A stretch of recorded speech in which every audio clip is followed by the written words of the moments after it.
मुजफ्फरनगर पहुंचे स्वामी माधवानंद सरस्वती ने दिया बड़ा बयान। मुजफ्फरनगर श्रावण मास की कांवड़ यात्रा में लाखों शिव भक्तों की सेवा के लिए पश्चिमी उत्तर प्रदेश के सबसे विशाल और लंबे कांवड़ सेवा शिविर का उस मंगलवार को भव्य शुभारंभ हुआ। इस शिविर का उद्घाटन करने मुजफ्फरनगर पहुंचे महाराष्ट्र के नासिक से अंतर्राष्ट्रीय संत महासभा के संरक्षक जगत गुरु स्वामी माधवानंद सरस्वती महाराज ने मीडिया से बात करते हुए बड़ा बयान दे डाला। शिविर के उद्घाटन के बाद स्वामी माधवानंद सरस्वती जी ने मीडिया से बातचीत में कई अहम और विवादित मुद्दों पर अपनी बेबाक राय रखी। उन्होंने कहा कि जैसे नेपाल एक हिंदू राष्ट्र है, वैसे ही भारत को भी हिंदू राष्ट्र घोषित किया जाना चाहिए। उन्होंने दावा किया कि भारत के संविधान में धर्मनिरपेक्षता शब्द मूलत नहीं था और यह शब्द बाद में जोड़ दिया गया, जो उनके अनुसार एक गलत सोच का परिणाम था। उन्होंने इसे हटाने की मांग की। देखिए पूरी रिपोर्ट। मराठी लंबे समय से मांग चल रही है हिंदू राष्ट्र और जनसंख्या नियंत्रण कानून की, लेकिन जो बीजेपी सरकार को हिंदुओं ने बनाया था वही उनके दावे जो वादे थे उनको पूरा नहीं कर रही है। जी, हिंदू राष्ट्र तो होना ही चाहिए, जैसे नेपाल हिंदू राष्ट्र है।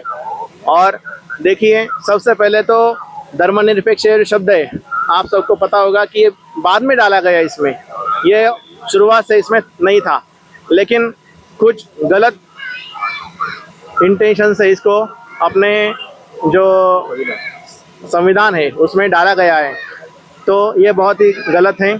उसके बाद जो जनसंख्या कानून है वो तो होना ही चाहिए। जैसे हमने बताया कि एक कानून जो है वो सबके लिए समान होना चाहिए। एक कानून अगर जनसंख्या का अगर हिंदुओं के लिए है, वो बाकी लोगों के लिए भी होना चाहिए। ऐसे नहीं कि हिंदू केवल एक दो ही औलाद पैदा करें और बाकी जो है वो हमेशा के लिए चलता रहे। किसी के दो के ज़्यादा, किसी के 5 है, किसी के 10 है, किसी के 12-15 है, तो इससे तो फिर वो हिंदुओं के लिए आने वाले समय में बहुत ही गलत होगा। और आने वाले समय में अपने जो हिंदू है वो गिनती के लिए भी नहीं रहेंगे। महाराष्ट्र में हिंदी भाषा और मराठी को लेकर बात चल रही है, इसको लेकर क्या कहेंगे? हम तो यही कहेंगे, देखिए, हिंदी और मराठी अगर आपने जानकारी होगी तो आपने ये पता भी क्या होगा कि मराठी सबसे पुरानी है, हिंदी तो उसके बाद में आई है। हालांकि हम उस विषय में नहीं जाएंगे, लेकिन ये बात है कि हर एक राज्य की एक राज्य भाषा होती है, और अगर आप राज्य भाषा को ख़त्म कर देंगे तो वो राज्य भी ख़त्म हो जाएगा।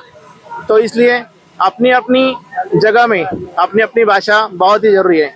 लेकिन आप देखिए, अगर महाराष्ट्र में अगर बात किया जाए तो 5वीं कक्षा से आगे आपको हिंदी सीखनी है, वो तो आती है उसमें, लेकिन ये भी सही है कि वो इसको अगर शुरुआत से कर दें तो छोटे बच्चे क्या पढ़ेंगे? अगर मराठी नहीं, महाराष्ट्र में रह के अगर मराठी नहीं बात करेंगे, मराठी नहीं बोल पाएंगे, तो उससे क्या मतलब? मारपीट की जा रही है के लिए, उसको लेकर क्या कहना है?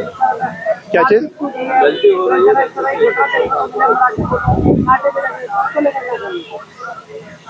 नहीं, इसमें देखिए, अभी जो भी मारपीट हो रही है तो उसमें मारपीट उसी के साथ हो रही है जो अपने इस पे अड़ा है।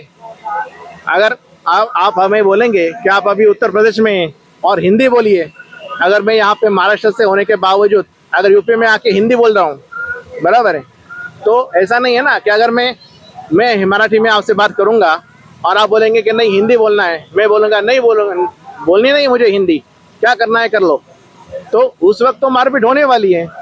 तो ये आपका जो बोलने का तरीका है वो गलत है। जब भी आप किसी अलग राज्य में जाते हो तो उस भाषा में उसको आप बात करते हो, क्योंकि सम्मान तो सबका है, लेकिन ऐसा भी नहीं है कि किसी को दबा के उसका सम्मान दिखाओ।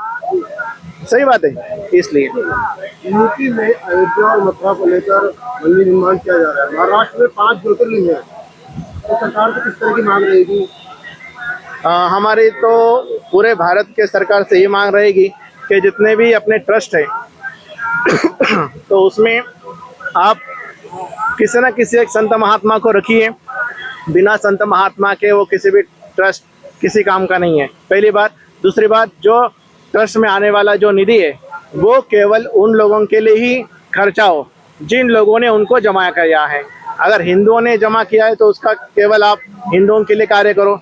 जो भक्तजन आते हैं उनकी रक्षा के लिए, उनको रहने के लिए, उनको खाने पीने के लिए उसका प्रयोग करें। उसको किसी भी अलग सरकार अपना निधि तो अपना लेते ही है, अपना टैक्स लेते हैं, उससे वो अपना निर्वाचन करें। अपने जो हिंदू मठ मंदिर है, आश्रम है, उनके निधि में उनको 1 रुपया नहीं लेना चाहिए। हमारी तो यही मांग रहेगी।